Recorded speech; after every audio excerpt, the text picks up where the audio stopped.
ഇന്നത്തെ വീഡിയോയ്ക്ക് ഒരു പ്രത്യേകതയുണ്ട്. നിങ്ങൾ ഇംഗ്ലീഷ് പഠിച്ച് തുടങ്ങുന്ന ഒരാളാണെങ്കിലും അങ്ങനെയല്ല, നിങ്ങൾക്ക് ഇംഗ്ലീഷ് കുറച്ചൊക്കെ അറിയാം, അതായത് അത്യാവശ്യം വേർഡ്സും ഗ്രാമറും ഒക്കെ അറിയാവുന്ന ഒരാളാണ് നിങ്ങളെന്നിരിക്കട്ടെ. അങ്ങനെയാണെങ്കിലും നിങ്ങൾക്ക് ഒരുപോലെ യൂസ്ഫുൾ ആവുന്ന ഒരു വീഡിയോ ആണ് ഇന്നത്തെ. കാരണം ഇംഗ്ലീഷിൽ എന്തെങ്കിലും പറയേണ്ടി വരുമ്പോൾ അതെങ്ങനെയാണ് ശരിയായിട്ട് പറഞ്ഞ് ഫലിപ്പിക്കുക എന്നൊരു പരിഭ്രമം പലർക്കും ഉണ്ടാവാറില്ലേ? അപ്പോൾ ഇംഗ്ലീഷിൽ നമുക്ക് സ്ഥിരമായിട്ട് പറയേണ്ടി വരുന്ന കാര്യങ്ങൾ എങ്ങനെയാണ് ഒരു സെൻറ്റൻസ് ആയിട്ട് പറയുന്നത്, അവിടെ ഉപയോഗിക്കാവുന്ന ഫ്രേസസ് എന്തൊക്കെയാണ് എന്നൊക്കെയാണ് നമ്മളിന്ന് നോക്കുന്നത്. അങ്ങനെ നമുക്ക് സ്ഥിരമായിട്ട് ആവശ്യം വരുന്ന തരം ഒരു 100 ഇംഗ്ലീഷ് സെൻറ്റൻസസ് ആണ് ഇന്നത്തെ വീഡിയോയിൽ ഞാൻ നിങ്ങളെ പരിചയപ്പെടുത്തുന്നത്. അപ്പോൾ ഇത് നമുക്ക് ഓരോന്നായിട്ട് കണ്ടു നോക്കാം. പക്ഷേ അതിനു മുമ്പ് ഒരു കാര്യം പറയാം, ഈ വീഡിയോയുടെയും അവസാനം ഞാൻ നിങ്ങൾക്കായിട്ടൊരു ഷോർട്ട് ക്വിസ് വെച്ചിട്ടുണ്ട്, അത് ആൻസർ ചെയ്യാൻ മറക്കരുത് കേട്ടോ. അപ്പോൾ നമുക്ക് തുടങ്ങാം. ഇപ്പോൾ മഴക്കാലമല്ലേ, അപ്പോൾ മഴയുമായിട്ട് ബന്ധപ്പെട്ട് കുറച്ച് സെൻറ്റൻസസ് നമുക്ക് ഇംഗ്ലീഷിൽ എങ്ങനെ പറയുന്നത് നോക്കാം. അപ്പോൾ നമ്മളിപ്പോൾ ഓഫീസിൽ നിന്ന് പുറത്തേക്ക് ഇറങ്ങാൻ നേരത്ത് പുറത്ത് മഴ പെയ്യാണെന്ന് നമുക്ക് മനസ്സിലായി. അപ്പോൾ കൂടെയുള്ളവരോട് നമുക്ക് പറയണം മഴ പെയ്യാണ്. അതെങ്ങനെയാണ് പറയുക? ഇറ്റ്സ് റെയിനിങ് എന്ന് പറയാം. ഇറ്റ്സ് റെയിനിങ് എന്നല്ലേ ഞാൻ പറഞ്ഞത്? അപ്പോൾ നിങ്ങൾക്ക് അറിയാലോ, ഇറ്റ്സ് എന്ന് വെച്ചാൽ ഇറ്റ് ഇസ് എന്നതിൻ്റെ ഷോർട്ട് ഫോമാണ് ഇറ്റ്സ് റെയിനിങ്. ഇനി നമുക്ക് പറയണം മഴ പെയ്യാൻ പോവുകയാണ്. ഇപ്പോൾ പെയ്യാൻ തുടങ്ങിയിട്ടില്ല, ഉടനെ പെയ്യും. മഴ പെയ്യാൻ പോവുകയാണ്. അപ്പോൾ എന്ത് പറയും? It's going to rain.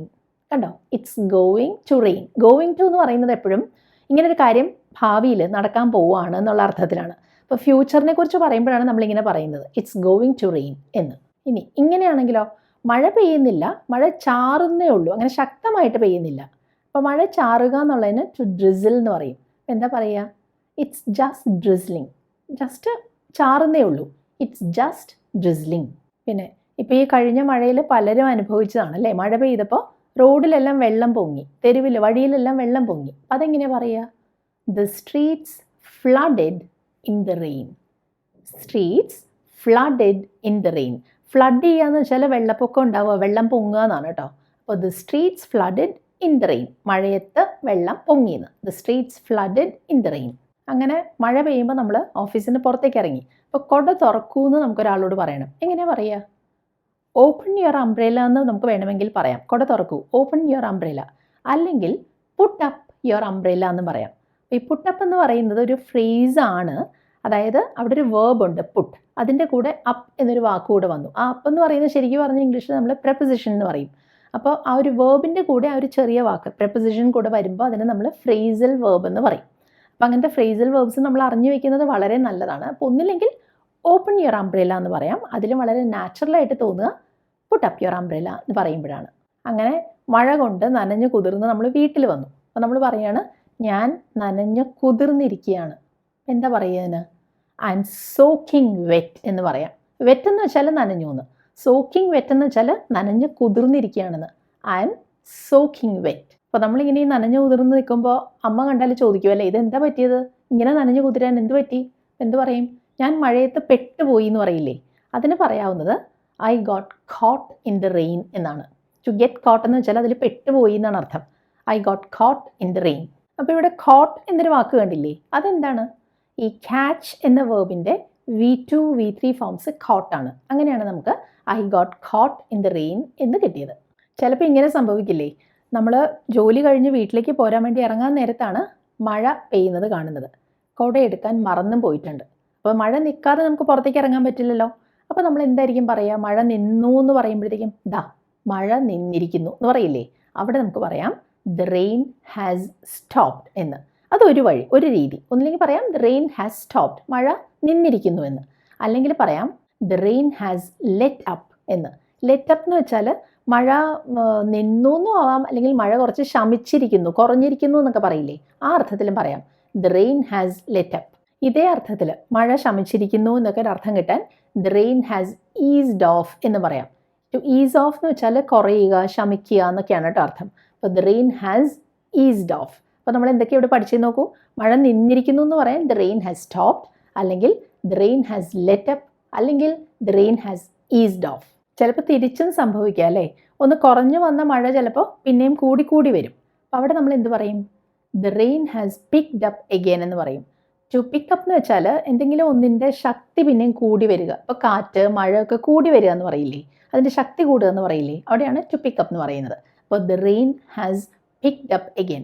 ഈ പിക്കപ്പ് എന്ന് പറയുന്നതിന് പല അർത്ഥമുണ്ടെന്ന് നമുക്കറിയാമല്ലോ. ഇപ്പോൾ ഫോൺ എടുക്കുക എന്നുള്ളതിന് can you please pick up the phone എന്ന് ചോദിക്കും. ആ ഫോൺ എടുക്കാമോ? Can you please pick up the phone. അല്ലെങ്കിൽ എന്തെങ്കിലും ഒരു സാധനം നിലത്ത് നിന്ന് എടുത്തു എന്നുള്ളതിനും ടു പിക്ക് അപ്പ് എന്ന് പറയും. പക്ഷേ ഇവിടെ പിക്കപ്പ് എന്ന് വെച്ചാൽ ഉദ്ദേശിക്കുന്നത് ഈ മഴയോ കാറ്റോ അങ്ങനെ എന്തിൻ്റെങ്കിലുമൊക്കെ ശക്തി കൂടി വരിക എന്നാണ് കേട്ടോ. അങ്ങനെയാണ് നമ്മൾ the rain has picked up again എന്ന് പറഞ്ഞത്. അതുപോലെ വേറൊരു സെൻറ്റൻസ്, നമ്മൾ ചിലപ്പോൾ നമ്മുടെ ഫോൺ നോക്കി നടന്നിട്ട് കുറേ നേരമായിട്ട് കിട്ടിയില്ല, പിന്നെ അത് പെട്ടെന്ന് കിട്ടുമ്പോൾ നമ്മൾ എന്താണ് മലയാളത്തിൽ പറയുക? അതാ എൻ്റെ ഫോൺ കിട്ടി എന്ന്, അല്ലേ? അപ്പോൾ ഈ കിട്ടി എന്ന് പറയുന്ന വാക്ക് അതേപടി ഇംഗ്ലീഷിലേക്ക് ട്രാൻസ്ലേറ്റ് ചെയ്ത് ഐ ഗോട്ട് മൈ ഫോൺ എന്നല്ല അവിടെ പറയേണ്ടത്. അപ്പോൾ അതേ സന്ദർഭത്തിൽ എങ്ങനെയാണ് ഇംഗ്ലീഷിൽ പറയുക? I found my phone. ഇവിടെ ഫൗണ്ട് എന്ന് വെച്ചാൽ ഈ ഫൈൻഡ് എന്ന വാക്കിൻ്റെ പാസ്റ്റ് ടെൻസ് ആണ്. അപ്പോൾ അന്വേഷിച്ചു കൊണ്ടിരുന്നൊരു കാര്യം നമ്മൾ കണ്ടുപിടിച്ചു, കണ്ടെത്തി, അതാണ് അവിടെ അർത്ഥമാക്കുന്നത്, അല്ലേ? അതുകൊണ്ടാണ് ഫൗണ്ട് എന്ന് പറയുന്നത്. I found my phone. അപ്പോൾ കുറേ നേരമായിട്ട് ഫോൺ അന്വേഷിച്ചു കൊണ്ടിരുന്ന ഒരാളോട് നിൻ്റെ ഫോൺ കിട്ടിയോ, അന്വേഷിച്ചിട്ട് കിട്ടിയോ, മലയാളത്തിൽ കിട്ടിയെന്ന് തന്നെ ഞാൻ ചോദിക്കുന്നത്, അത് ഇംഗ്ലീഷിൽ എങ്ങനെയായിരിക്കും പറയുന്നത്? Did you get your phone അല്ല, did you find your phone. Did you find your phone? നിൻ്റെ ഫോൺ അന്വേഷിച്ചിട്ട് കിട്ടിയോ?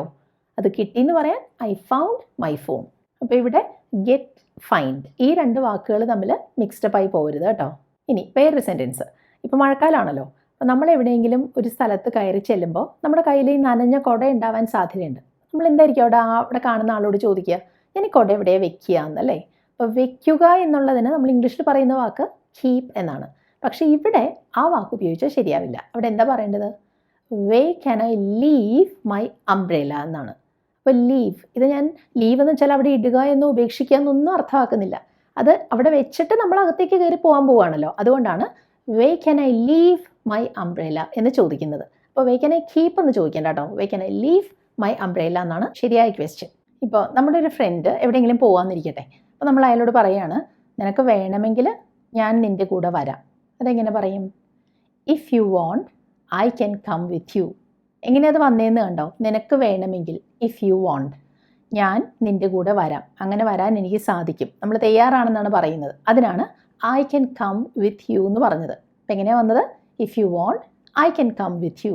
പക്ഷേ ഇങ്ങനെ പറയണമെന്നെങ്കിലോ, എന്നെ കൂടി കൊണ്ടുപോകൂ, അതായത് നിൻ്റെ കൂടെ എന്നെ കൂടെ കൊണ്ടുപോകാൻ. അതെങ്ങനെ പറയും? Take me with you. Take me with you. അപ്പോൾ ടേക്ക് മീ എന്ന് വെച്ചാൽ എന്നെ കൊണ്ടുപോകൂ എന്നാണ് അർത്ഥം. നിൻ്റെ കൂടെ, with you, take me with you. അപ്പോൾ ഈ വിത്ത് യു എന്ന് പറഞ്ഞല്ലോ, നിൻ്റെ കൂടെ എന്നുള്ള അർത്ഥത്തിൽ. അപ്പോൾ എൻ്റെ കൂടെ എന്നാണെങ്കിൽ വിത്ത് മീ എന്ന് പറയുമായിരുന്നു. അതിന് പകരം നമുക്ക് വേറൊരു വാക്ക് ഉപയോഗിക്കാം, എലോങ് എന്ന്. അതെങ്ങനെയാണ് യൂസ് ചെയ്യാൻ നോക്കാം. ഇപ്പോൾ നമ്മളെ ആരെങ്കിലും ഒരു പാർട്ടിക്ക് ഇൻവൈറ്റ് ചെയ്തു എന്നിരിക്കട്ടെ. അപ്പോൾ നമ്മൾ അയാളോട് ചോദിക്കുകയാണ്, എൻ്റെ ഒരു ഫ്രണ്ടിനെ കൂടെ കൊണ്ടുവരട്ടെ ഞാൻ, അങ്ങനെ എനിക്ക് കൊണ്ടുവരാമോ എന്ന്. അപ്പോൾ അവിടെ നമുക്ക് പറയാം, can I bring a friend along. Can I bring a friend along. അതായത് can I bring a friend with me എന്ന് ചോദിക്കുന്നതിന് പകരമാണ് ഇവിടെ എലോങ് എന്ന് ഉപയോഗിച്ചത്. അപ്പോൾ വിത്ത് മീക്ക് പകരം എലോങ് എന്ന് വന്നു. അപ്പോൾ എലോങ് വിത്ത് മീ എന്ന് അവിടെ പറയണ്ട കേട്ടോ. Can I bring a friend along എന്ന് പറഞ്ഞാൽ മതി. ഇനി വേറൊരു സന്ദർഭം, നമുക്ക് വേണ്ടിയിട്ട് ആരെങ്കിലും ഒരു കപ്പ് കാപ്പി ഉണ്ടാക്കുക എന്നിരിക്കട്ടെ. അപ്പോൾ അവർ നമ്മളോട് ചോദിക്കുമല്ലോ, നിങ്ങൾക്ക് കാപ്പിയിൽ പാലൊഴിക്കണോ പഞ്ചസാര ചേർക്കണോ എന്നൊക്കെ. അപ്പോൾ നമുക്ക് പറയേണ്ടത്, നമ്മുടെ കാപ്പിയിൽ പാല് ചേർക്കണ്ട, നമ്മൾ ബ്ലാക്ക് കോഫി ആയിട്ടാണ് കുടിക്കാറുള്ളത്, കട്ടനായിട്ടാണ് കാപ്പി കുടിക്കാറുള്ളതെന്നാണ്. അപ്പോൾ അവിടെ എങ്ങനെയാണ് ഇത് ഇംഗ്ലീഷിൽ പറയുക? ആ ഒരു അർത്ഥം വരുന്ന രീതിയിൽ എങ്ങനെ പറയും? I take my coffee black എന്ന് പറയാം. I take my coffee black, അതായത് പാല് ചേർക്കാതെയാണ് ഞാൻ കാപ്പി കുടിക്കാറുള്ളതെന്നാണ് അർത്ഥം. അപ്പോൾ അവിടെ ഐ ഡ്രിങ്ക് ബ്ലാക്ക് കോഫി എന്ന് പറഞ്ഞാൽ ഇതേ അർത്ഥം വരില്ല അവിടെ. അപ്പോൾ അവിടെ പറയേണ്ടത് I take my coffee black എന്നാണ്. അപ്പോൾ നമുക്ക് ഒരാളോട് ചോദിക്കണം, നിങ്ങൾ കാപ്പിയിൽ പഞ്ചസാര ചേർക്കാറുണ്ടോ, പഞ്ചസാര ഇടണോ എന്നാണ് അയാൾ ചോദിക്കുന്നത്. അപ്പോൾ അവിടെ do you put sugar in your coffee എന്ന് ചോദിക്കുന്നതിലും ഭംഗി do you take sugar in your coffee എന്നാണ്. അതായത് നിങ്ങൾ കാപ്പി കുടിക്കുമ്പോൾ പഞ്ചസാര ചേർക്കാറുണ്ടോ എന്നാണല്ലോ ചോദിക്കേണ്ടത്. അവിടെ ആഡ് എന്നോ പുട്ട് എന്നോ ഒക്കെ പറയുന്നതിനേക്കാൾ കൂടുതൽ നാച്ചുറലായിട്ട് തോന്നുക ഇങ്ങനെ പറയുമ്പോഴാണ്, do you take sugar in your coffee എന്ന്. അല്ലെങ്കിൽ ഇതെല്ലാം കൂടെ ചേർത്തൊരു ചോദ്യം ചോദിച്ചാൽ മതി, how do you take your coffee. Coffee എങ്ങനെയാണ് നിങ്ങൾ എടുക്കാറുള്ളത്, എങ്ങനെയാണ് കഴിക്കാറുള്ളത്, അതായത് പാല് ചേർത്താണോ പഞ്ചസാര ഇട്ടിട്ടാണോ അതോ ഇത് ചേർക്കാതെയാണോ എന്നൊക്കെ. അപ്പോൾ വളരെ ഫോർമലായിട്ട് ചോദിക്കുകയാണെങ്കിൽ how do you like your coffee എന്ന് ചോദിക്കാം. How do you like your coffee, അതായത് കോഫി എങ്ങനെയാണ് വേണ്ടതെന്ന്. അത് വളരെ ഫോർമലായിട്ടുള്ളൊരു ചോദ്യമാണ്. കുറച്ചുകൂടെ സാധാരണ രീതിയിൽ നമ്മൾ ഫ്രണ്ട്സിനോടൊക്കെ ചോദിക്കുക how do you take your coffee എന്നായിരിക്കും. ഇനി വേറൊരു സിറ്റുവേഷൻ, നമ്മൾ ആരുടെയെങ്കിലും കൂടെ ഒരു സ്ഥലത്ത് പോയി എന്നിരിക്കട്ടെ. അപ്പോൾ കൂടെയുള്ള ആളോട് നമ്മൾ പറയുകയാണ്, ഞാൻ ഇപ്പോൾ തിരിച്ചു വരാം, നീ ഇവിടെ നിൽക്ക് എന്ന്. അതെങ്ങനെ പറയും? ഞാൻ ഇപ്പോൾ തിരിച്ചു വരാം. അവിടെ പറയാം I will be right back. അവിടെ റൈറ്റ് ബാക്ക് എന്ന് വെച്ചാൽ ഉടനെ, ഇപ്പം തന്നെ തിരിച്ചു വരാമെന്നാണ് കേട്ടോ. I will be right back. അപ്പോൾ ഐൽ എന്ന് പറഞ്ഞില്ലേ, അത് ഐ വിൽ എന്നതിൻ്റെ ഷോർട്ട് ഫോം ആണ് കേട്ടോ. I will be right back. അപ്പോൾ ഇവിടെ തന്നെ നിൽക്കുന്ന എങ്ങനെ പറയാം? Stay here. ഇവിടെ തന്നെ നിൽക്ക്, ഇങ്ങോട്ടും പോകരുത്. Stay here. അതുപോലെ തിരക്ക് പിടിച്ച സ്ഥലത്തൂടെ പോകുമ്പോൾ നമ്മൾ ചിലപ്പോൾ ആളുകളോട് പറയില്ലേ, ഒന്ന് ഞാൻ അങ്ങോട്ട് പോയിക്കോട്ടെ, ഒന്ന് കടന്നോട്ടെ എന്നൊക്കെ. അതെങ്ങനെയാണ് വളരെ പൊളൈറ്റായിട്ട് നമ്മൾ ഇംഗ്ലീഷിൽ പറയുക? ഒന്നില്ലെങ്കിൽ നമുക്ക് ചോദിക്കാം excuse me, may I pass എന്ന്. അതായത് ഞാൻ എന്നങ്ങോട്ട് കടന്നോട്ടെ എന്ന് വളരെ പൊളൈറ്റായിട്ട് ചോദിക്കുകയാണ്. അതുകൊണ്ടാണ് എക്സ്ക്യൂസ് മീ എന്ന് നമ്മൾ ചോദ്യത്തിൽ ആദ്യം വെച്ചത്. അല്ലെങ്കിൽ നമുക്ക് പറയാം excuse me, may I get by എന്ന്. എന്താണ് ഈ ഗെറ്റ് ബൈ? മുമ്പ് നമ്മൾ മേ ഐ പാസ് എന്ന് ചോദിച്ചില്ലേ, ആ പാസ് ചെയ്തോട്ടെ, കടന്നോട്ടെ എന്നുള്ള അർത്ഥം തന്നെയാണ് ഇവിടെ ഗെറ്റ് ബൈ എന്നതുകൊണ്ട് നമ്മൾ ഉദ്ദേശിക്കുന്നത്. Excuse me, may I get by എന്ന് ചോദിക്കാം. അതിന് പകരം can I get by please എന്നും ചോദിക്കാം. Can I get by please എന്നാണ് അവിടെ വന്നത്. അപ്പോൾ സെയിം അർത്ഥമാണ് കേട്ടോ ഇതിന് മൂന്നിനും. ഇതുപോലെ വളരെ സിമ്പിളായൊരു കാര്യം, ആരോടും പറയരുത് എന്ന് നമ്മളൊരാളോട് പറയുക. അതെങ്ങനെയാണ് ഇംഗ്ലീഷിൽ പറയുക? ആരോടും പറയരുത്. അപ്പോൾ ഡോണ്ട് ടെൽ എനി വൺ. നമ്മളവിടെ ആരോടും എന്ന് പറഞ്ഞില്ലേ, അതിനാണ് എനി വൺ അല്ലെങ്കിൽ എനിബഡി എന്നൊക്കെ പറയുന്നത്. Don't tell any one. അപ്പോൾ നിങ്ങൾക്കറിയാലോ, ഈ ഡോണ്ട് എന്ന് പറയുന്നത് ഡു നോട്ട് എന്നതിൻ്റെ ഷോർട്ട് ഫോമാണ്, കൺട്രാക്റ്റഡ് ഫോമാണ്. പിന്നെ ഒരു കാര്യം കേട്ടോ, ഈ ഡോണ്ട് ടെൽ എനി വൺ എന്ന് പറഞ്ഞതിന് പകരം ടെൽ നോ വൺ എന്നും പറയാം. അവിടെ കുറച്ചുകൂടെ ഡ്രമാറ്റിക് ആയിട്ടാണ് നമ്മൾ പറയണത്. ടെൽ നോ വൺ, അതായത് പറയുക എന്നാണ് ടെൽ എന്ന് പറയുമ്പോൾ. ആരോട് പറയണമെന്ന്? No one. ആരോടും പറയരുത് എന്ന് പറഞ്ഞ അതേ അർത്ഥമാണ് ടെൽ നോ വൺ എന്ന് പറയുമ്പോഴും കിട്ടുന്നത്. നമുക്ക് ഓരോ ദിവസവും പലതരത്തിലുള്ള ആളുകളുമായി ഡീൽ ചെയ്യേണ്ടി വരും അല്ലേ? അപ്പോൾ ചിലർ അങ്ങനെ ആ ഒരു ശാന്തതയൊന്നും ഇല്ലാതെ ഒരുപാട് ഒച്ചയെടുത്ത് ബഹളം ഉണ്ടാക്കി നമ്മളോട് സംസാരിക്കുന്നവരായിരിക്കും. അങ്ങനെ ആരെങ്കിലും നമ്മളോട് ഷൗട്ട് ചെയ്താൽ അവരോട് നമുക്ക് പറയേണ്ടി വരുമല്ലോ, എന്നോട് ഇങ്ങനെ ഷൗട്ട് ചെയ്യരുത് എന്ന്. അതെങ്ങനെയാണ് ഇംഗ്ലീഷിൽ പറയുക? ഡോണ്ട് യെൽ അറ്റ് മീ എന്ന് പറയാം. അപ്പോൾ യെൽ എന്ന് വെച്ചാൽ ഷൗട്ട് എന്ന അതേ അർത്ഥമാണ്. ഡോണ്ട് യെൽ അറ്റ് മീ അല്ലെങ്കിൽ ഡോണ്ട് ഷൗട്ട് അറ്റ് മീ എന്നും പറയാം. ഇനി എന്നോട് ഇങ്ങനെ ബഹളം ഉണ്ടാക്കി ഉറക്കെ ഒച്ച എടുക്കുന്നത് നിർത്തൂ എന്ന് പറയണമെങ്കിലോ സ്റ്റോപ്പ് യെല്ലിങ് അറ്റ് മീ എന്ന് പറയും. അവിടെ വന്നത് കണ്ടോ, സ്റ്റോപ്പ് കഴിഞ്ഞിട്ട് സ്റ്റോപ്പ് യെൽ അറ്റ് മീ അല്ല, സ്റ്റോപ്പ് യെല്ലിങ് അറ്റ് മീ. അത് എഴുതുന്നത് നിർത്തൂ എന്ന് പറയാൻ സ്റ്റോപ്പ് റൈറ്റിംഗ് എന്ന് പറയും അല്ലേ? സംസാരിക്കുന്നത് നിർത്തൂ, സ്റ്റോപ്പ് ടോക്കിംഗ്. അതുപോലെയാണ് സ്റ്റോപ്പ് യെല്ലിങ് അറ്റ് മീ അല്ലെങ്കിൽ സ്റ്റോപ്പ് ഷൗട്ടിങ് അറ്റ് മീ എന്ന് പറയുന്നത്. ആരെങ്കിലും നമ്മളോട് എന്തെങ്കിലും ഒരു കാര്യം ഇങ്ങനെ ചെയ്യാം അല്ലെങ്കിൽ ഇങ്ങനെ പോകാം, പറയാം എന്നൊക്കെ പറയുമ്പോൾ ചിലപ്പോൾ നമ്മൾ പറയില്ലേ, അതിൻ്റെ ആവശ്യം എന്താണ്, അത് എന്തിനാണ് അങ്ങനെ ചെയ്യുന്നത്, എന്തിന് എന്ന് ചോദിക്കില്ലേ? ആ അർത്ഥം കിട്ടാൻ നമുക്ക് ഇംഗ്ലീഷിൽ ഇങ്ങനെ പറഞ്ഞാൽ മതി, വാട്ട് ഫോർ.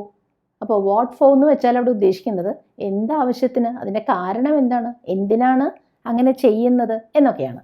ഇതേപോലെ കോൺവെർസേഷനിൽ നമുക്ക് ആവശ്യം വരുന്ന ഒരു കാര്യമാണ്, ഇപ്പോൾ ആരെങ്കിലും നമ്മളോട് പറയാണ് അയാൾക്ക് ആ ജോലി കിട്ടിയെന്ന് തോന്നുന്നുവല്ലേ എന്ന്. അപ്പോൾ അങ്ങനെയാണ് എനിക്ക് തോന്നുന്നത് എന്ന് നമുക്ക് പറയണമെങ്കിൽ അവിടെ നമുക്ക് പറയാം ഐ തിങ്ക് സോ എന്ന്. അതായത് അങ്ങനെ ആണ് ഞാൻ കരുതുന്നത്, അങ്ങനെയാണ് എനിക്ക് തോന്നുന്നത് എന്നർത്ഥം. I think so. അങ്ങനെയാണെന്ന് എനിക്ക് തോന്നുന്നില്ല എന്ന് പറയണമെങ്കിലോ ഐ ഡോണ്ട് തിങ്ക് സോ എന്ന് പറയും. അപ്പോൾ ഐ തിങ്ക് സോന് നെഗറ്റീവാണ് ഐ ഡോണ്ട് തിങ്ക് സോ. മനസ്സിലായില്ലേ? ആരെങ്കിലും നമ്മളോട് ഒച്ച ഉയർത്തി സംസാരിക്കുകയോ അല്ലെങ്കിൽ ഷൗട്ട് ചെയ്യുകയോ ഒക്കെ ചെയ്താൽ അവിടെ നമുക്ക് ഇംഗ്ലീഷിൽ പറയാവുന്ന ഒന്ന് രണ്ട് സെൻറ്റൻസസ് നമ്മൾ കണ്ടില്ലേ? ഡോണ്ട് ഷൗട്ട് അറ്റ് മീ അല്ലെങ്കിൽ സ്റ്റോപ്പ് യെല്ലിങ് അറ്റ് മീ എന്നൊക്കെ നമുക്ക് പറയാമല്ലോ. പക്ഷേ ഇനി ഞാൻ പറയാൻ പോകുന്ന അതല്ല. ചിലപ്പോൾ ചിലർ ഷൗട്ട് ചെയ്തൊന്നും വരില്ല, പക്ഷെ അവർ പറയുന്നത് അത്ര മര്യാദയുള്ള കാര്യങ്ങളായിരിക്കില്ല. അങ്ങനെ പറയുമ്പോൾ നമ്മൾ മലയാളത്തിൽ പറയില്ലേ, സൂക്ഷിച്ച് സംസാരിക്കണം, വാക്കുകൾ സൂക്ഷിച്ച് ഉപയോഗിക്കൂ എന്നൊക്കെ പറയില്ലേ? അവിടെ നമുക്ക് എന്താണ് ഇംഗ്ലീഷിൽ പറയാൻ പറ്റുക? അവിടെ നമുക്ക് പറയാം mind your words. Mind your words എന്ന് വെച്ചാൽ സൂക്ഷിച്ച് വാക്കുകൾ ഉപയോഗിക്കുക എന്നാണ് അർത്ഥം. മൈൻഡ് യുവർ വേർഡ്സ് അല്ലെങ്കിൽ മൈൻഡ് യുവർ ലാംഗ്വേജ് എന്ന് പറയാം, അല്ലെങ്കിൽ മൈൻഡ് യുവർ ടങ് എന്നും അവിടെ പറയാം കേട്ടോ. അപ്പോൾ ഈ മൈൻഡ് എന്ന് പറയുന്ന വാക്കുണ്ടല്ലോ, അതിന് പല അർത്ഥങ്ങളുണ്ട്. നമ്മുടെ മനസ്സ് എന്നുള്ളതിന് മൈൻഡ് എന്നാണ് പറയുക, പക്ഷെ ഇവിടെ മൈൻഡ് ഒരു വേർബായിട്ടാണ് നമ്മൾ ഉപയോഗിക്കുന്നത്. അത് ചെയ്യുന്നത് സൂക്ഷിച്ച് ചെയ്യൂ എന്നാണ് അർത്ഥമാക്കുന്നത്. അപ്പോൾ ഇതേ വാക്ക് ഉപയോഗിച്ച് നമുക്ക് വേറെയും കാര്യങ്ങൾ പറയാം. ഉദാഹരണത്തിന് ഇപ്പോൾ ആരെങ്കിലും നടക്കുമ്പോൾ നമ്മൾ പറയുകയാണ് സൂക്ഷിച്ച് നടക്ക് അല്ലെങ്കിൽ നടക്കുമ്പോൾ സൂക്ഷിക്കുക, തട്ടി വീഴല്ലേ എന്നൊക്കെ ഒരു അർത്ഥത്തിൽ പറയാൻ മൈൻഡ് യുവർ സ്റ്റെപ്പ് എന്ന് പറയാം. അപ്പോൾ അവിടെ ഉദ്ദേശിക്കുന്നത് ആ നടത്തത്തിൽ കെയർഫുൾ ആവൂ, നടക്കുന്ന വഴി ശ്രദ്ധിക്കൂ, മൈൻഡ് യുവർ സ്റ്റെപ്പ് എന്നാണ് കേട്ടോ. അല്ലെങ്കിൽ ഇങ്ങനെ ആലോചിച്ച് നോക്കൂ, ഇപ്പോൾ ഒരാൾ നടക്കുമ്പോൾ സീലിങ്ങിന്, ആ മുറിയുടെ സീലിങ്ങിന് ഹൈറ്റ് കുറവാണെങ്കിൽ, അയാൾ പൊക്കമുള്ള ഒരാളാണെങ്കിൽ നമ്മൾ പറയില്ലേ തല മുട്ടാതെ ശ്രദ്ധിക്കൂ എന്ന് പറയില്ലേ, അവിടെയും നമുക്ക് മൈൻഡ് എന്ന വാക്ക് തന്നെ യൂസ് ചെയ്യാം. മൈൻഡ് യുവർ ഹെഡ് എന്ന് പറയാം. തല മുട്ടാതെ നോക്കാൻ, മൈൻഡ് യുവർ ഹെഡ്. പിന്നെ ആവശ്യമില്ലാതെ നമ്മുടെ കാര്യത്തിൽ എന്തെങ്കിലുമൊക്കെ ഇടപെടുന്ന ഒരാളോട് നമ്മൾ എന്തായിരിക്കും പറയുക, നിങ്ങൾ നിങ്ങളുടെ കാര്യം നോക്കൂ എന്ന് പറയില്ലേ. അങ്ങനെ പറയുന്നത് കുറച്ച് റൂഡായിട്ടുള്ള കാര്യമാണെങ്കിലും ചിലപ്പോഴെങ്കിലും വളരെ അപൂർവമായിട്ടാണെങ്കിലും അങ്ങനെ പറയേണ്ടി വരാം നമുക്ക്, അല്ലേ. അപ്പോൾ അവിടെ നമ്മൾ പറയുന്നത് മൈൻഡ് യുവർ ഓൺ ബിസിനസ് എന്നാണ്. എന്ന് വെച്ചാൽ നിങ്ങൾ നിങ്ങളുടെ സ്വന്തം കാര്യം അന്വേഷിക്കൂ എന്ന്. Mind your own business. ഇതേ അർത്ഥത്തിൽ it's none of your business എന്നും പറയേണ്ടി വരാറുണ്ട്. അത് നിങ്ങൾ അന്വേഷിക്കേണ്ട കാര്യമല്ല. It's none of your business. ഇനി വേറൊരു സന്ദർഭം, ഇപ്പോൾ മഴയൊക്കെ അല്ലേ, അപ്പോൾ പലപ്പോഴും ഫ്ലോറൊക്കെ ഇങ്ങനെ നനഞ്ഞു കിടക്കുമ്പോൾ നമ്മൾ പറയില്ലേ, ആളുകൾ നടക്കുമ്പോൾ സൂക്ഷിക്കുക കേട്ടോ തറ നനഞ്ഞു കിടക്കുകയാണെന്ന്. അവിടെ എങ്ങനെയാണ് പറയുക? Watch out, the floor is wet എന്ന് പറയാം. ഈ വാച്ച് ഔട്ട് എന്ന് വെച്ചാൽ എന്താണ് അർത്ഥം? നമ്മൾ ബി കെയർഫുൾ എന്ന് പറയില്ലേ, അതേ അർത്ഥത്തിൽ പറയാവുന്ന വേറൊരു ഫ്രേസാണ് വാച്ച് ഔട്ട്. ഇപ്പോൾ റോഡ് ക്രോസ് ചെയ്യാൻ പോകുന്ന ഒരാളോട് നമുക്ക് പറയാം, ദേ കാറ് വരുന്നുണ്ട് ശ്രദ്ധിക്കൂ, watch out, this A car coming എന്ന് പറയാം. അല്ലെങ്കിൽ സ്റ്റേ കേസ് കയറുന്ന ഒരാളുടെ അടുത്ത് നമുക്ക് ചിലപ്പോൾ പറയേണ്ടി വന്നേക്കാം, സ്റ്റേസ് വളരെ സ്റ്റീപ്പായിട്ട് കുത്തനെയുള്ള പടികളാണ്, അപ്പോൾ ആ പടികളൊന്ന് ശ്രദ്ധിക്കണേ എന്നുള്ള അർത്ഥത്തിൽ watch out for the stairs എന്ന് പറയും. Watch out for the stairs. ഈ സ്റ്റേസ് ആണ് ശ്രദ്ധിക്കേണ്ടത്. Watch out for the stairs. ഇനി വേറൊരു സിറ്റുവേഷൻ നോക്കാം.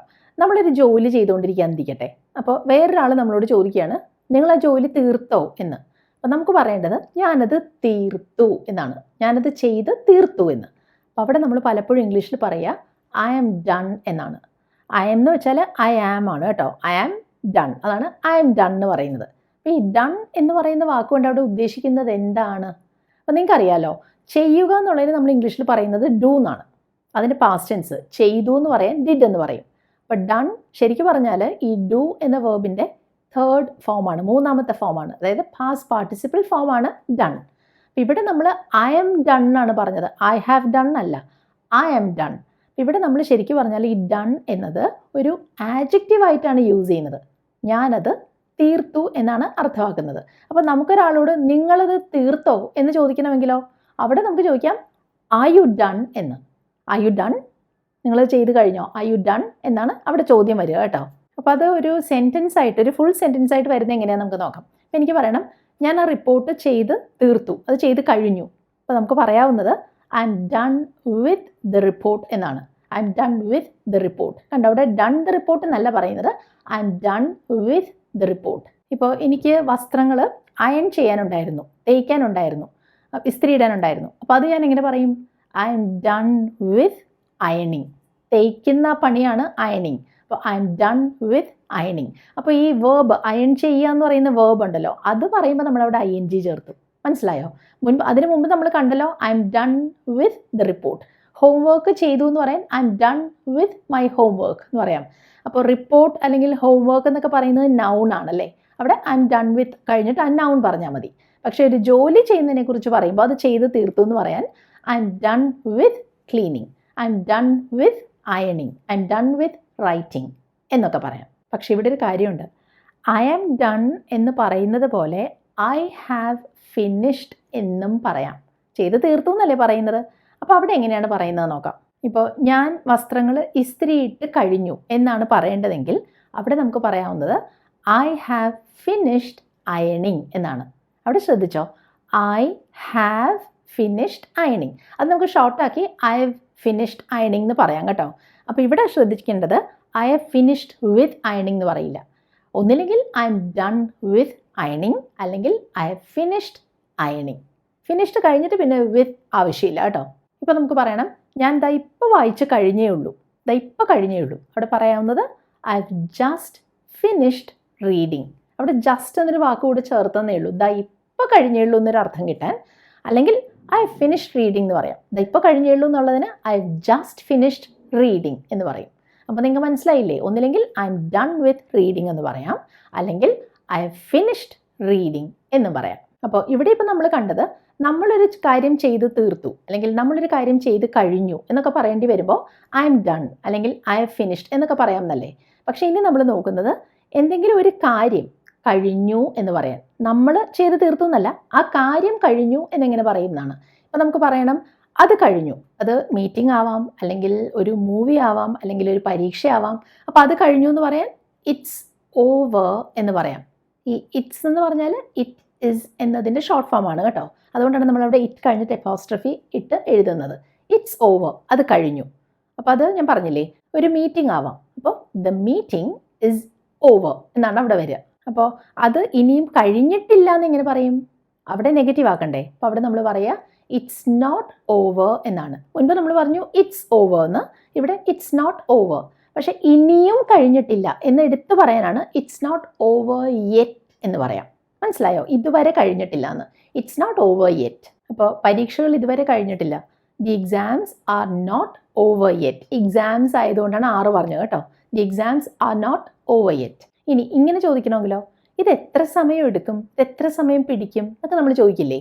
അവിടെ എത്ര സമയം എന്നുള്ളൊരു അർത്ഥം കിട്ടാൻ ഇംഗ്ലീഷിൽ നമ്മൾ ഉപയോഗിക്കുന്ന ഫ്രേസ് ഹൗ ലോങ് ആണ്. അപ്പോൾ പെട്ടെന്ന് നിങ്ങൾ ഓർക്കും നീളത്തെക്കുറിച്ച് പറയാനല്ലേ ഹൗ ലോങ് എന്ന് പറയേണ്ടതെന്ന്. പക്ഷേ സമയത്തിൻ്റെ ദൈർഘ്യത്തെക്കുറിച്ച് പറയുമ്പോഴും, ആ ഒരു ഡ്യൂറേഷൻ ഓഫ് ടൈമിനെ കുറിച്ച് പറയുമ്പോഴും നമ്മൾ ഹൗ ലോങ് എന്ന് തന്നെയാണ് പറയുക. ഇവിടെ എന്ത് പറയും? How long will it take. എത്ര സമയം എടുക്കും എന്നല്ലേ ചോദിച്ചേ, പിടിക്കും. How long will it take. അല്ലെങ്കിൽ how long is it going to take എന്ന് പറയാം. അപ്പോൾ വില്ലിന് പകരം ഇസ് ഗോയിങ് ടു എന്ന് നമ്മളിവിടെ ഉപയോഗിക്കാമെന്നാണ് ഞാൻ പറഞ്ഞത്. How long will it take അല്ലെങ്കിൽ how long is it going to take. ഇനി നമ്മൾ കാണാൻ പോകുന്നത് നമുക്ക് എപ്പോഴും ആവശ്യം വരുന്ന തരം ചില ചെറിയ സെൻറ്റൻസസ് തന്നെയാണ് കേട്ടോ. ഇപ്പോൾ ചിലപ്പോഴെങ്കിലും നമുക്കിങ്ങനെ ഒറ്റയ്ക്ക് ഇരിക്കണം എന്ന് തോന്നില്ലേ, സ്വസ്ഥമായിട്ടൊന്നും ഇരിക്കണം. ആ സമയത്ത് ആരെങ്കിലും നമ്മളോട് പിന്നെയും സംസാരിച്ചുകൊണ്ട് വരുമ്പോൾ ചിലപ്പോൾ നമ്മൾ പറഞ്ഞേക്കാം എന്നെ ഒന്ന് വെറുതെ വിടൂ, ഞാനൊന്ന് തനിയെ ഇരിക്കട്ടെ, എന്നെ ഒന്ന് വെറുതെ വിടൂ എന്ന്. അതെങ്ങനെയാണ് നമ്മൾ ഇംഗ്ലീഷിൽ പറയുക? ലീവ് മീ എലോൺ എന്ന് പറയും. ലീവ് മീ എലോൺ, എന്നെ തനിച്ച് വിടൂ, തനിയെ വിടൂ എന്നാണ് അർത്ഥം. ഇനി ചിലപ്പോൾ കുട്ടികളൊക്കെ ആയിട്ട് പോകുമ്പോൾ അവരെന്തെങ്കിലും രീതിയിൽ മോശമായിട്ടൊക്കെ പെരുമാറുമ്പോൾ നമ്മൾ എന്താ പറയുക? മര്യാദയ്ക്ക് പെരുമാറൂ എന്ന് പറയുമല്ലോ, നന്നായിട്ട് പെരുമാറൂ എന്ന്. അപ്പോൾ അവിടെ എന്ത് പറയും? Behave your self. Behave your self എന്ന് വെച്ചാൽ മര്യാദ പൂർവ്വം പെരുമാറൂ എന്നാണ് അർത്ഥം. അപ്പോൾ നമ്മുടെ കൂടെയുള്ള കുട്ടിയുടെ അടുത്ത് നമ്മൾ പറയാണ് എൻ്റെ കൈ പിടിക്കൂ. എങ്ങനെ പറയും? Hold my hand. Hold my hand, കയ്യിൽ പിടിക്കൂ എന്നാണ്. Hold my hand. ഇനി ഒരു പബ്ലിക് പ്ലേസിൽ നിൽക്കുമ്പോൾ നമ്മൾ പറയുന്നത് അനുസരിക്കാത്തതുപോലെ കുട്ടികൾ എന്തെങ്കിലും മിസ്ബിഹേവ് ചെയ്യുമ്പോൾ നമ്മൾ എന്തായിരിക്കും അവരോട് പറയുക? ഞാൻ പറഞ്ഞതുപോലെ ചെയ്യൂ എന്ന് പറയൂ അല്ലേ? അതായത് പറയുന്നത് അനുസരിക്കാൻ, ഞാൻ പറയുന്നത് പോലെ ചെയ്യൂ. ഇവിടെ എന്താ പറയുക?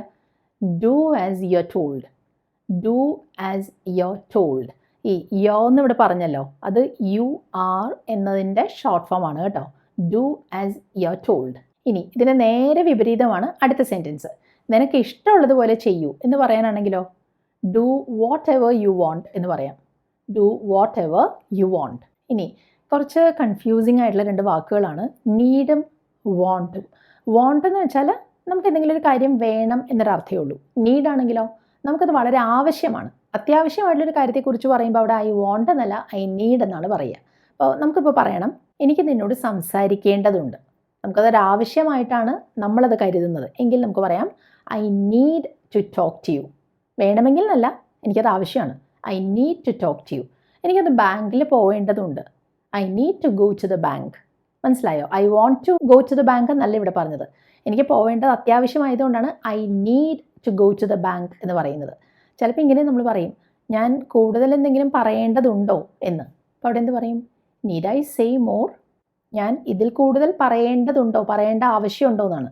അപ്പോൾ നീഡ് ഐ സേ മോർ എന്ന് അവിടെ ചോദ്യം വരും. അപ്പോൾ പലപ്പോഴും നമുക്ക് ആവശ്യം വരുന്നൊരു ക്വസ്റ്റ്യൻ ആണിത്. ആളുകളോട് എന്തെങ്കിലും സംസാരിക്കുമ്പോൾ ഞാൻ കൂടുതൽ എന്തെങ്കിലും പറയേണ്ടതുണ്ടോ, നീഡ് ഐ സേ മോർ എന്നാണ് ചോദിക്കുക. ഈ മഴക്കാലം തുടങ്ങുന്നതിന് തൊട്ട് മുൻപ് വരെ നമ്മൾ ഭയങ്കരമായി ചൂട് സഹിച്ചവരാണ് അല്ലേ? അപ്പോൾ ആ സമയത്ത് നമ്മൾ പലരും പറയുന്നൊരു കാര്യം ഉണ്ടായിരുന്നു, എനിക്ക് ഈ ചൂട് താങ്ങാനാവില്ല, ഈ ചൂട് സഹിക്കാനാവില്ല എന്നൊക്കെ. അത് നമുക്ക് ഇംഗ്ലീഷിൽ എങ്ങനെ പറയാൻ പറ്റുക നോക്കാം. അവിടെ നമുക്ക് പറയാം I can't stand the heat. I can't stand എന്ന് പറഞ്ഞാൽ എനിക്ക് നിൽക്കാൻ സാധിക്കില്ല, നിൽക്കാൻ പറ്റില്ല എന്നാണ്. പക്ഷെ ഇവിടെ ആ അർത്ഥത്തിലല്ല പറയുന്നത്. ടു സ്റ്റാൻഡ് സംതിങ് എന്ന് പറഞ്ഞാൽ ആ ഒരു കാര്യം സഹിക്കുക, അത് താങ്ങുക എന്നൊക്കെയാണ് അർത്ഥം. അപ്പോൾ എനിക്കത് സഹിക്കാനാവില്ല എന്നുള്ളതിന് I can't stand the heat എന്ന് പറയാം. അവിടെ നമുക്ക് വേണമെങ്കിൽ ഈ സ്റ്റാൻഡ് എന്നുള്ളതിന് പകരം I can't bear the heat എന്ന് പറയാം. പക്ഷെ അതിലും വളരെ കാഷ്വലായിട്ട് നമുക്ക് പറയാവുന്ന ഒരു എക്സ്പ്രഷനാണിത്. I can't stand the heat, I can't stand it എന്നൊക്കെ. പിന്നെ നിങ്ങൾക്കറിയാലോ ഈ കാൺട്ട് എന്ന് പറയുന്നത് കെൻ നോട്ട് എന്നതിൻ്റെ ഷോർട്ട് ഫോമാണ്. അപ്പോൾ സ്പോക്കൺ ഇംഗ്ലീഷിൽ നമ്മൾ ഒരിക്കലും ഐ കനോട്ട് സ്റ്റാൻഡ് ഇറ്റ് എന്നൊന്നും പറയില്ല, ഐ കാൺട്ട് സ്റ്റാൻഡ് ഇറ്റ് എന്ന് പറഞ്ഞാൽ മതി. അപ്പോൾ ഇങ്ങനെ പറയണമെങ്കിലോ, പുറത്ത് ഭയങ്കര തണുപ്പാണ്, അതായത് വേണ്ടതിലധികം തണുപ്പ്, നമുക്ക് പറ്റാത്തത്ര തണുപ്പ് എന്നൊരർത്ഥം കിട്ടാൻ നമുക്ക് പറയാവുന്നത് ഇറ്റ്സ് ടു കോൾഡ് ഔട്ട്സൈഡ് എന്നാണ്. ഇറ്റ്സ് വെരി കോൾഡ് എന്ന് പറഞ്ഞാൽ നല്ല തണുപ്പുണ്ടെന്ന് മാത്രമേ അർത്ഥമുള്ളൂ. ഇത് വേണ്ടതിലധികം, നമുക്ക് പറ്റാത്തത്ര തണുപ്പ് എന്നൊരർത്ഥം വരാൻ ഇറ്റ്സ് ടു കോൾഡ് ഔട്ട്സൈഡ് എന്ന് പറയാം. ഇനി ഇങ്ങനെ പറയണമെങ്കിലോ, അത്ര തണുപ്പൊന്നുമില്ല, അതിന് ഇറ്റ്സ് നോട്ട് ദാറ്റ് കോൾഡ് എന്ന് പറയാം. ഇറ്റ്സ് നോട്ട് ദാറ്റ് കോൾഡ്, വിചാരിച്ചത്ര, അത്ര പറ്റാത്തത്ര തണുപ്പൊന്നുമില്ല എന്ന്. It's not that cold. അതേപോലെ നമുക്ക് ഉപയോഗിക്കുമ്പോൾ ഒരുപാട് സംശയം വരുന്നൊരു വാക്കാണ് ഹേർട്ട് എന്നത്. ഹേർട്ട് എന്ന് വെച്ചാൽ വേദനിക്കുക എന്നർത്ഥമുണ്ട്, വേദനിപ്പിക്കുക എന്നും അർത്ഥമുണ്ട്. അങ്ങനെ ഉണ്ടായ വേദനയെക്കുറിച്ച് പറയാനും ഹേർട്ട് എന്ന് പറയാം, ഒരു നൗണായിട്ടും ഹേർട്ട് എന്ന് പറയാം. അപ്പോൾ നമുക്ക് അങ്ങനെ കുറച്ച് സെൻറ്റൻസസ് നോക്കാം. അപ്പോൾ ആദ്യത്തേത്, എൻ്റെ കാല് വേദനിക്കുന്നു എന്ന് പറയാൻ മൈ ലെഗ് ഹേർട്സ് എന്ന് പറഞ്ഞാൽ മതി. അപ്പോൾ അവിടെ ആ പെയിനിനെ കുറിച്ച്, ആ ഏക്കിനെ കുറിച്ചാണ് നമ്മൾ പറയുന്നത്.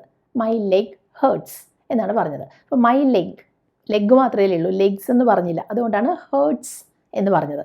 മൈ ലെഗ്സ് എന്നായിരുന്നെങ്കിൽ എന്ത് പറയുമായിരുന്നു? My legs hurt. അത് നിങ്ങൾക്ക് അറിയായിരിക്കുമല്ലോ. ഇനി അടുത്തത്, ആരെങ്കിലും നമ്മുടെ കയ്യിൽ പിടിച്ചിട്ട് വെറുതെ വിരലൊക്കെ പിടിച്ച് ഇങ്ങനെ ചെയ്യുമ്പോൾ ചിലപ്പോൾ നമുക്ക് വല്ലാതെ വേദനിക്കും അല്ലേ? വെറുതെ ഒരു തമാശയ്ക്ക് ഇങ്ങനെ ചെയ്യുന്ന ആളത് അറിയണമെന്നില്ല. അപ്പോൾ നമ്മളെന്താ പറയുക? യോ, നീ ഇങ്ങനെ ചെയ്യുമ്പോൾ എനിക്ക് വേദനിക്കുന്നു, നീ എന്നെ വേദനിപ്പിക്കുന്നു എന്നാണ് അവിടെ അർത്ഥമാക്കുന്നത്. അവിടെ എന്താ പറയുക? U are hurting me. ഇങ്ങനെ ചെയ്യുമ്പോൾ എനിക്ക് വേദനിക്കുന്നു എന്ന്, നീ കാരണമാണ് വേദന വന്നത്, അതുകൊണ്ടാണ് യു ആർ ഹേർട്ടിങ് മീ എന്ന് പറഞ്ഞത്. കണ്ടോ? അപ്പോൾ അവിടെ അയാളാണ് നമ്മളെ വേദനിപ്പിച്ചത്. You are hurting me. അപ്പോൾ ആദ്യത്തേതിൽ എൻ്റെ കാല് വേദനിക്കുന്നു, മൈ ലെഗ് ഹേർട്സ്. ഇവിടെ നീ എന്നെ വേദനിപ്പിക്കുന്നു, യു ആർ ഹേർട്ടിങ് മീ. ഇനി അടുത്ത സിറ്റുവേഷൻ ഒന്ന് ഓർത്ത് നോക്കൂ. നമ്മൾ ഒരു പുതിയ പെയർ ഓഫ് ഷൂസ് വാങ്ങിച്ചു, നമ്മളത് ഇട്ടു. അപ്പോൾ ഈ ഷൂസ് ഭയങ്കര ടൈറ്റ് ആയതുകൊണ്ട് നമുക്ക് കാല് വേദനിക്കുന്നു. എന്താണ് കാല് വേദനിക്കാൻ കാരണം? ഷൂസ് ടൈറ്റ് ആയതുകൊണ്ട് ഷൂസാണ് ഈ വേദനയ്ക്ക് കാരണമാകുന്നത് അല്ലേ? അപ്പോൾ അവിടെ നമ്മൾ എന്താ പറയാമെന്നറിയാമോ? മൈ ഷൂസ് ഹേർട്ട് എന്ന് വെച്ചാൽ ഷൂസിനല്ല വേദനിക്കുന്നത്, ഷൂസ് നമ്മളെ വേദനിപ്പിക്കുകയാണ്. My shoes hurt, they are too tight. അതായത് ഈ ഷൂസ് വേണ്ടതിലധികം ടൈറ്റാണ്, അതുകൊണ്ടാണ് നമുക്ക് വേദന വന്നത്. അപ്പോൾ my shoes hurt, they are too tight. ഇതേപോലെ ആരുടെങ്കിലും നമുക്ക് ചോദിക്കേണ്ടി വരികയാണെന്നിരിക്കട്ടെ, വല്ലാതെ വേദനിക്കുന്നുണ്ടോ എന്ന്. അപ്പോൾ എന്താ പറയുക? Does it hurt a lot? ഇപ്പോൾ കുട്ടിയോട് ചോദിക്കുകയാണ് നമ്മൾ, കൈക്ക് വേദനയുണ്ടെന്ന് പറഞ്ഞു, കൈ വല്ലാതെ വേദനിക്കുന്നുണ്ടോ? Does it hurt a lot? മനസ്സിലായോ? അവിടെ does it hurt a lot എന്നാണ് ചോദ്യം വന്നത്. ഇനി ഞാൻ വേറൊരു സെൻറ്റൻസ് പറയാം. നമ്മൾ നമ്മുടെ ഫ്രണ്ടിനോട് പറയാണ്, ജോലി സമയം കഴിയുമ്പോൾ നമുക്ക് രണ്ടുപേർക്കും എവിടെയെങ്കിലും ഒന്ന് മീറ്റ് ചെയ്താലോ, എവിടെയെങ്കിലും ഒന്ന് ഒരുമിച്ച് കണ്ടാലോ, ഒരു ചായ കുടിച്ചാലോ എന്നൊക്കെ. അപ്പം അങ്ങനെ ഒരു കാര്യം നമ്മൾ അറേഞ്ച് ചെയ്യാണ് ചെയ്യുന്നത് അല്ലേ? അപ്പോൾ അവിടെ നമ്മളത് എങ്ങനെയാണ് പറയുക ഇംഗ്ലീഷിൽ? Let's meet up after work എന്ന് ചോദിക്കാം. അപ്പോൾ ഇവിടെ നമ്മൾ നേരത്തെ മുൻകൂട്ടി പ്ലാൻ ചെയ്തിട്ടാണ് ഇങ്ങനെ ഒരുമിച്ച് കാണാൻ പോകുന്നത്, ഒന്ന് കൂടാൻ പോകുന്നത് അല്ലേ? അപ്പോൾ അവിടെ പറയുന്നത് let's meet up after work എന്നാണ്. അപ്പോൾ ഒരു കാര്യം ശ്രദ്ധിച്ചോ, ലെറ്റ്സ് എന്ന് ഞാൻ പറഞ്ഞു, അത് ലെറ്റ് അസ് എന്നതിൻ്റെ ഷോർട്ട് ഫോം ആണ്. ഈ ലെറ്റ്സ് നമ്മൾ ഉപയോഗിക്കുന്നത് എപ്പോഴാണെന്നറിയാമോ? നമ്മൾ ഒരുമിച്ചൊരു കാര്യം നമ്മളൊരു സജസ്റ്റൻ പോലെ വെക്കുകയാണ്, ഒരുമിച്ചാണ് ചെയ്യാൻ പോകുന്നത്. ഒരാൾ അങ്ങനെ ഒരു കാര്യം ഒരു സജസ്റ്റൻ പോലെ പറയുമ്പോൾ, ഒരു നിർദ്ദേശം പോലെ പറയുമ്പോൾ പറയാവുന്നതാണ് ലെറ്റ്സ്. അപ്പോൾ let's meet up after work എന്നാണ് ആ സെൻറ്റൻസ് വരുന്നത്. ഇതുപോലെ ലെറ്റ്സ് എന്നത് ഉപയോഗിക്കാവുന്ന ഒരു വളരെ കോമൺ ആയിട്ടുള്ളൊരു സിറ്റുവേഷനാണ് ഞാൻ പറയുന്നത്. ഒരു സെൽഫി എടുത്താലോ, ഒരു സെൽഫി എടുക്കാം എന്നൊക്കെ നമ്മൾ പറയില്ലേ? അവിടെ എന്താ പറയുക? Let's take A selfie. Let's take A selfie. Let's ആണ് ലെറ്റ്സ് ടേക്ക് എ സെൽഫി. വേറൊന്ന്, നമ്മളെല്ലാവരും കൂടി സംസാരിക്കുമ്പോൾ ആർക്കെങ്കിലും അത്ര ഇഷ്ടപ്പെടാത്തൊരു ടോപ്പിക് ആണെങ്കിൽ നമ്മൾ പറയില്ലേ, നമുക്ക് ആ ടോപ്പിക്ക് വിടാമെന്ന്. അപ്പോൾ അവിടെ പറയാം ലെറ്റ്സ് ലീവ് ദ ടോപ്പിക്.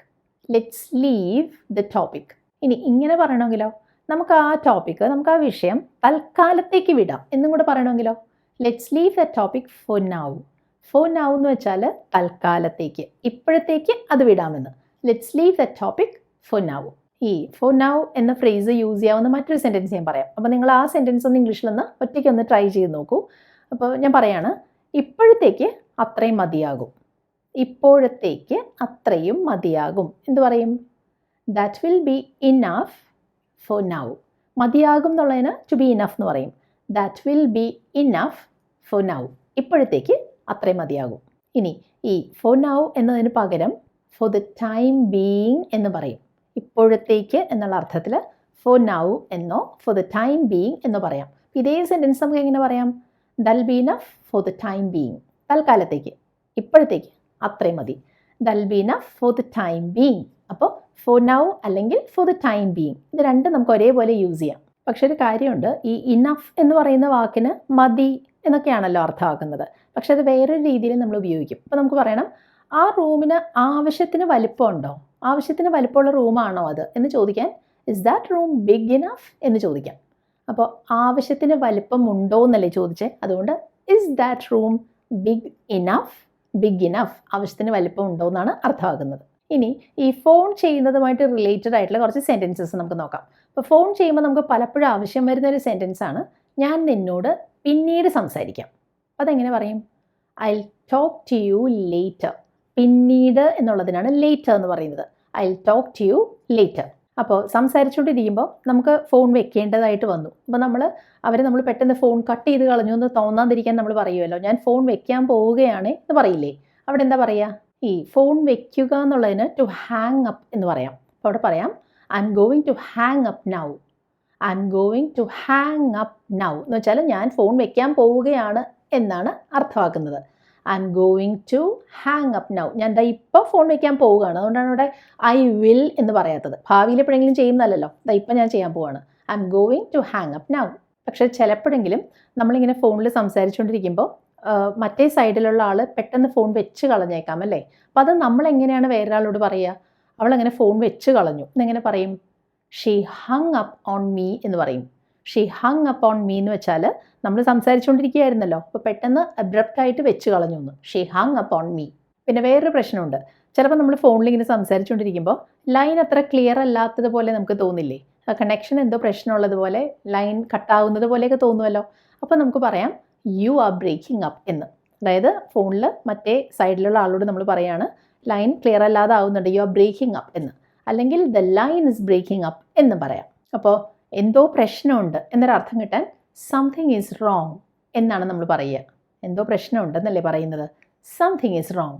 അതുപോലെ നമ്മളൊരു പ്രോഗ്രാമിനോ അല്ലെങ്കിൽ ഒരു കോൺസേർട്ടിനോ ഒക്കെ പോകുമ്പോൾ നമുക്കവിടെ ഇരിക്കണം. അപ്പോൾ നമ്മളവിടെ ഒരു സീറ്റ് കണ്ടു, പക്ഷേ ഇരിക്കുന്നതിന് മുമ്പ് നമ്മൾ ചോദിക്കില്ലേ, ഈ സീറ്റ് വേറെ ആരും എടുത്തിട്ടില്ലല്ലോ, വേറെ ആരും പിടിച്ചിട്ടില്ലല്ലോ, ഇരിക്കാമല്ലോ എന്ന് ചോദിക്കില്ലേ? അതിനെങ്ങനെയാണ് ചോദിക്കുക? ഇസ് ദിസ് സീറ്റ് ടേക്കൻ എന്ന് ചോദിക്കാം. ഇസ് ദിസ് സീറ്റ് ടേക്കൻ എന്ന് വെച്ചാൽ ഇതാരെങ്കിലും ഓൾറെഡി പിടിച്ചു വെച്ചിരിക്കുന്ന സീറ്റാണോ, ഇതിനാരെങ്കിലും അവകാശമുണ്ടോ എന്നാണ് അർത്ഥം. Is this seat taken. ഇങ്ങനെയുള്ള സിറ്റുവേഷൻസിൽ നമുക്ക് ഉപയോഗിക്കാവുന്ന വേറൊരു ഫ്രേസ് ഉണ്ട്, ഫീൽ ഫ്രീ. അതെപ്പോഴാണ് അത് പറയുകയെന്നറിയാമോ?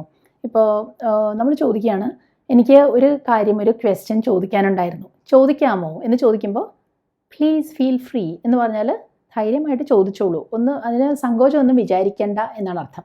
അതായത് ആ ഒരു കാര്യം ചെയ്യാൻ നമുക്ക് അവിടെ സ്വാതന്ത്ര്യമുണ്ട്, യു ക്യാൻ ഡു ഇറ്റ് എന്നാണ് പറയുന്നതിൻ്റെ അർത്ഥം. അപ്പോൾ feel free to ask questions എന്ന് ചോദിച്ചാൽ ചോദ്യങ്ങൾ നിങ്ങൾക്ക് ചോദിക്കാം, അതിന് സങ്കോചമൊന്നും വിചാരിക്കേണ്ട എന്നാണ് മീനിങ്. അതുപോലെ നമ്മളൊരു പാർട്ടിക്കോ മറ്റോ പോയാൽ പലപ്പോഴും നമ്മൾ കേൾക്കുന്ന ഒരു ഫ്രേസാണ് ഹെൽപ്പ് യുവർ സെൽഫ്. അതിൻ്റെ അർത്ഥം എന്താണെന്ന് നമുക്ക് തന്നെ അറിയാം അല്ലേ? അവിടെ വെച്ചിരിക്കുന്ന ഭക്ഷണം നമുക്ക് തന്നെ എടുത്ത് കഴിക്കാം എന്നാണ് അവിടെ അർത്ഥമാക്കുന്നത്. അപ്പോൾ ഈ ഫ്രേസ് എങ്ങനെയാണ് വന്നതെന്നറിയാമോ? ഈ ഫുഡ് വെച്ചിരിക്കുന്നത് ഒരു പ്ലേറ്റിലോ ട്രേയിലോ ഒക്കെ ആയിരിക്കുമല്ലോ, അത് നമ്മുടെ പ്ലേറ്റിലേക്ക് നമ്മൾ തന്നെ വിളമ്പുക എന്നൊരു അർത്ഥത്തിലാണ് ഹെൽപ്പ് യുവർ സെൽഫ് എന്നവിടെ പറയുന്നത്. അപ്പോൾ ഇതൊരു സെൻറ്റൻസ് ആയിട്ട് നമ്മളെങ്ങനെ പറയും? അപ്പോൾ നമുക്ക് പറയാം please help yourself to some cake. ആ കേക്ക് എടുത്ത് കഴിക്കൂ എന്നാണ് അർത്ഥമാക്കുന്നത്.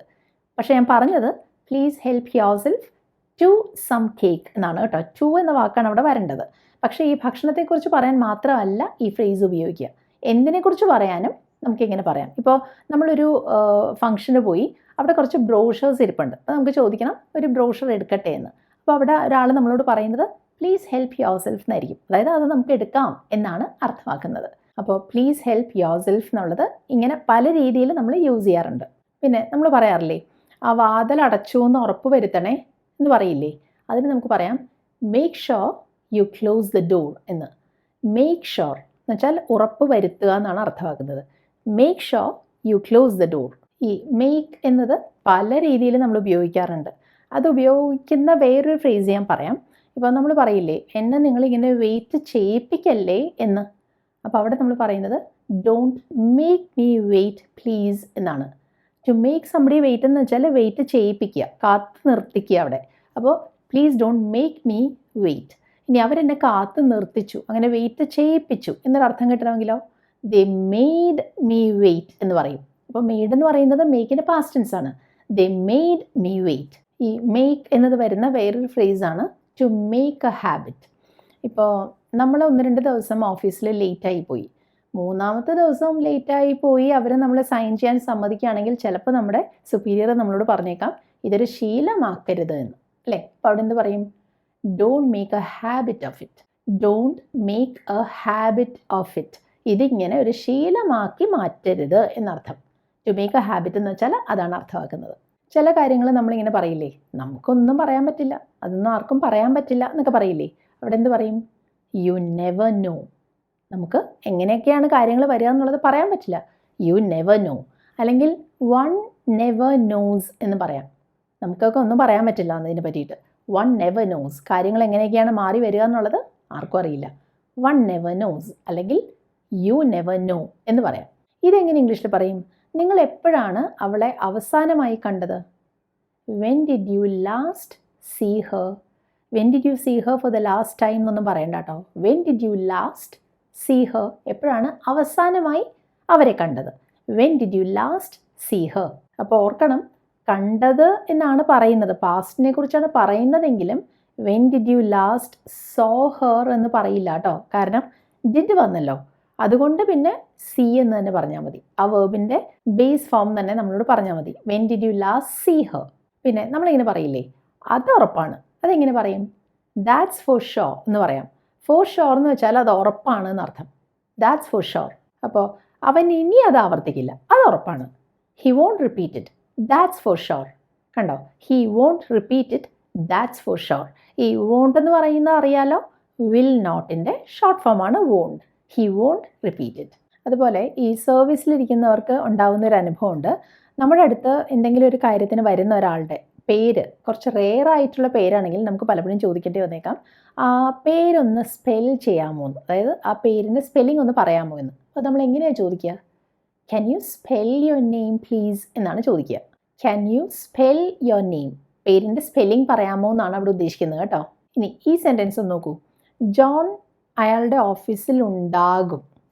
ഉണ്ടെന്നല്ല പറഞ്ഞത്, ഉണ്ടാകും. ഫ്യൂച്ചറാണല്ലോ, അപ്പോൾ അവിടെ വിൽ വരണം. അപ്പോൾ എന്ത് പറയും? John will be in his office. മനസ്സിലായോ? John will be in his office. അപ്പോൾ നിങ്ങൾക്ക് സംശയം തോന്നും, ഈ ബി എന്താണ്? ഉണ്ടാകും എന്നല്ലേ പറഞ്ഞത്? അയാൾ കഴിക്കും എന്നാണെങ്കിൽ ഹി വിൽ ഈറ്റ് എന്ന് പറയും. അയാൾ വരുന്നതാണെങ്കിൽ ഹി വിൽ കം എന്ന് പറയും. അയാൾ ഉണ്ടാകും എന്ന് പറയാൻ he will be in his office എന്നാണ് പറയുക. ഇനി ഞാൻ എന്തു പറഞ്ഞാലും അവൾ കേൾക്കില്ല, അതായത് അവൾ കൂട്ടാക്കില്ല എന്നാണ് അർത്ഥമാക്കുന്നത്. കേൾക്കുക എന്നുള്ള അർത്ഥത്തിലല്ല, കേട്ടിട്ട് അതനുസരിച്ച് ചെയ്യില്ല എന്ന്, കൂട്ടാക്കില്ല എന്ന്. എന്ത് പറയും? She won't listen to anything I say. She won't listen to anything I say.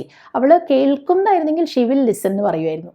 കേൾക്കില്ല എന്നല്ലേ പറഞ്ഞത്, നെഗറ്റീവ് അല്ലേ, അതുകൊണ്ടാണ് വോണ്ട് എന്ന് പറഞ്ഞത്. വോണ്ട് എന്താണ്? വിൽ നോട്ടിൻ്റെ ഷോർട്ട് ഫോമാണ്. അപ്പോൾ she won't listen to anything I say. ഇനി ഇങ്ങനെ ഒരു സന്ദർഭം ഓർത്ത് നോക്കൂ. നമ്മൾ നമ്മുടെ ഫ്രണ്ടും കൂടെ ഒരു സാരി വാങ്ങാൻ പോയതാണ്. ഒരു സാരി കണ്ടിട്ട് നമ്മൾ നമ്മുടെ ഫ്രണ്ടിനോട് പറയാണ്, ഈ സാരിയിൽ നീ നല്ല ഭംഗി ഉണ്ടാകുമായിരുന്നു എന്ന്. എന്തുകൊണ്ടാണ് ഉണ്ടാകുമായിരുന്നു എന്ന് പറഞ്ഞത്? വാങ്ങിച്ചിട്ടില്ല, വെറുതെ ഇമാജിൻ ചെയ്ത് സങ്കല്പിച്ച് പറയാണ്. ഇത് വാങ്ങിച്ചിട്ടുണ്ടായിരുന്നെങ്കിൽ, ഇത് ഉടുത്തിരുന്നെങ്കിൽ, ഇതൊന്നും നടന്നിട്ടില്ലല്ലോ, അങ്ങനെയാണെങ്കിൽ നല്ല ഭംഗി ഉണ്ടാകുമായിരുന്നു എന്ന്. അപ്പോൾ അവിടെ എന്താ പറയുക? You would look good in that sari എന്ന് പറയും. കണ്ടോ? അങ്ങനെ നല്ല ഭംഗി ഉണ്ടാകും എന്ന് പറയാനാണെങ്കിൽ യു വിൽ ലുക്ക് ഗുഡ് എന്ന് പറയുമായിരുന്നു. പക്ഷെ ഇവിടെ ഞാൻ പറഞ്ഞത് യു വുഡ് ലുക്ക് ഗുഡ് എന്നാണ്. എന്തുകൊണ്ടാണ്? ഇങ്ങനൊരു കാര്യം നമ്മൾ വെറുതെ സങ്കല്പിക്കുന്നേ ഉള്ളൂ, അങ്ങനെ നടന്നിട്ടില്ല. അതുകൊണ്ട് നമ്മൾ പറയാണ് you would look good in that sari എന്ന്. അപ്പം നമ്മുടെ ഫ്രണ്ട് പിന്നീട് നമ്മളോട് പറയുകയാണ്, ഞാൻ ആ സാരി വാങ്ങുമായിരുന്നു, പക്ഷെ അതിന് ഭയങ്കര വില കൂടുതലായിരുന്നു എന്ന്. അപ്പോൾ പിന്നീട് പറയാൻ കേട്ടോ, അന്ന് ഞാൻ ആ സാരി വാങ്ങുമായിരുന്നു, പക്ഷേ ഭയങ്കര വില കൂടുതലായിരുന്നു. അതെങ്ങനെ പറയും? I would have bought that sari but it was too Praisy.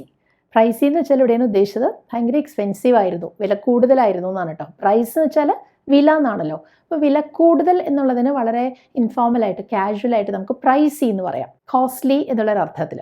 ഇവിടെ എന്താ പറഞ്ഞത്? I would have bought that sari but it was too pricey. ഞാനത് വാങ്ങിക്കുമായിരുന്നു, ഞാൻ നിന്നെ വിളിക്കുമായിരുന്നു. I would have called you, പക്ഷേ എൻ്റെ കയ്യിൽ ഫോണില്ലാതായിപ്പോയി. I would have called you. അവൾ പരീക്ഷയ്ക്ക് ജയിക്കുമായിരുന്നു, പക്ഷെ പഠിച്ചില്ല. She would have passed but she didn't study. മനസ്സിലായോ എങ്ങനെ അത് വരുന്നത്? She would have passed. അപ്പോൾ ഈ വുഡ് ഹാവ് എന്നുള്ളതിന് പലപ്പോഴും നമ്മൾ ഷോർട്ട് ഫോമിൽ കൺട്രാക്ട് ചെയ്ത് പറയുന്നത് വുഡ് ഹാവ് എന്നാണ്. She would have passed, I would have bought എന്നൊക്കെയാണ് വരിക. ഇനി ഇങ്ങനൊരു സന്ദർഭം ഒന്ന് ഓർത്ത് നോക്കൂ. എൻ്റെ ഫ്രണ്ട് എന്നെ ഫോൺ ചെയ്തിട്ട് പറയാണ് നമുക്കൊന്ന് ഷോപ്പിങ്ങിന് പോകാമെന്ന്. അപ്പം ഞാൻ പറയുകയാണ് ഇല്ല, എനിക്ക് വീട്ടിൽ കുറേ ജോലി ചെയ്യാനുണ്ട്, വീട്ടുജോലികൾ കുറേ കിടക്കുന്നുണ്ട്, അത് ചെയ്തേ പറ്റൂ. എനിക്കത്ര താല്പര്യം ഉണ്ടായിട്ടല്ല, പക്ഷെ അത് ചെയ്യാതെ പറ്റില്ലല്ലോ. അപ്പം ഞാനെന്ത് പറയും? I have to do my chores.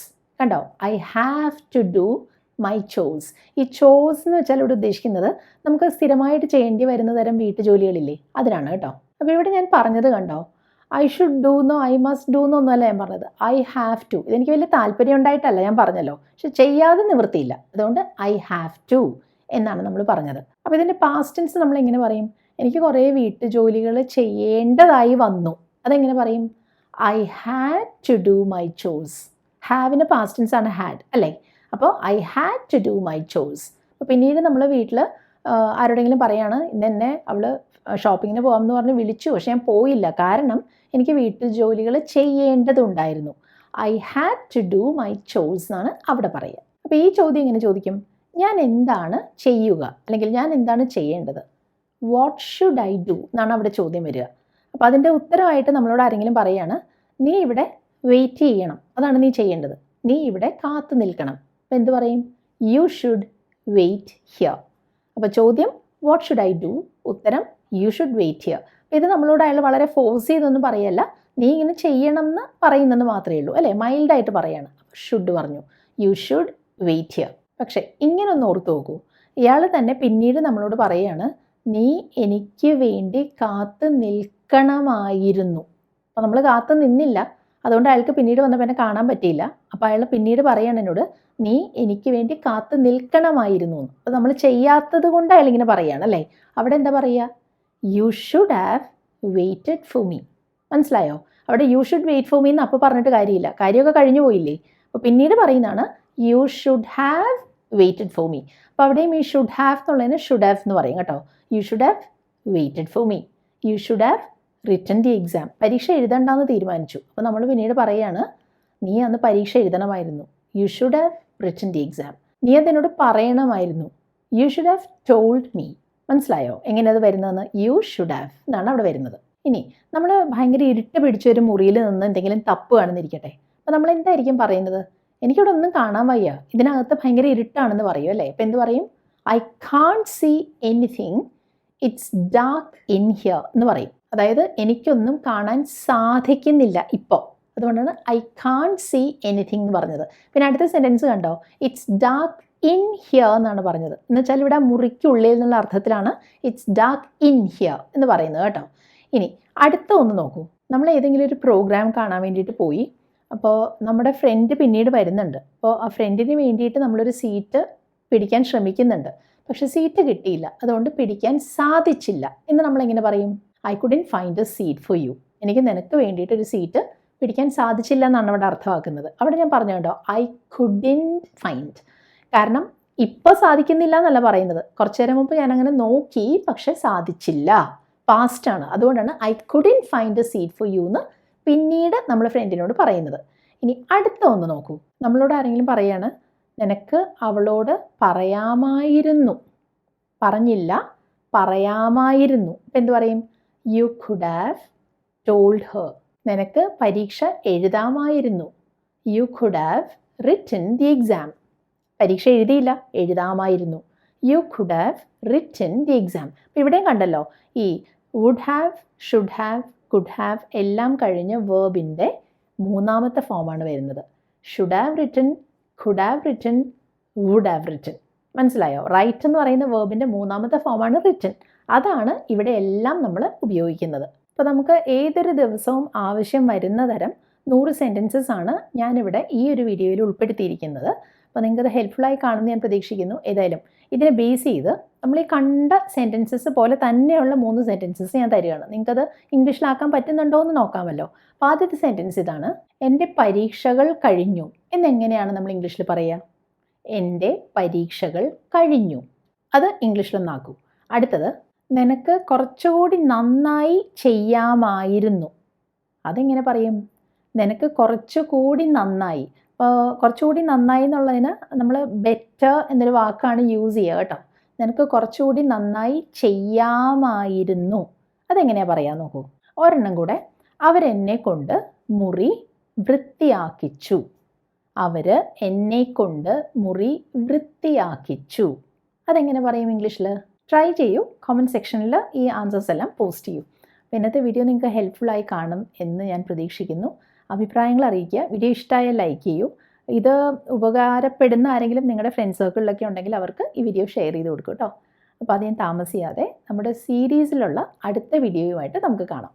അതുവരെ ബൈ.